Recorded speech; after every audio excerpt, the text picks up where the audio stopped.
Кандай сурасам айтат, силер арак ичпейсиңер, зына кылбайсыңар, күнөөш кылыш кыйын, сигарет чекпейсиңер, дискотекага барбайсыңар, жаш өмүрүңөр кетип атат деди.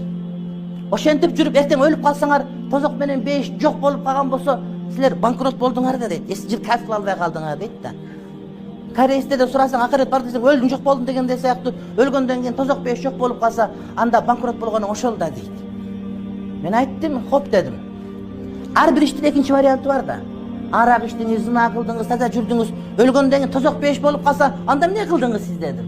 Ол түбөлүк вечный болот. Ал бар нерсе. Десем, болду, мен сөзүм түгөн деп кетип калды жини келген бойдон. Ошол сыяктуу акырет деген бар. Ошол жерге барганда адам өкүнүп калбай турган болуш керек. Адамдын бактылуу болушу урматтуу бир тууган дин менен гана болуш. Ошондон урматтуу бир туугандар, колубуздан келишинче динибизди үйрөнгөнгө амал аракет кылсак, иншалла элибиз дагы, өзүбүз дагы, журтубуз дагы бардыгыбыз иншалла бактылуу болобуз.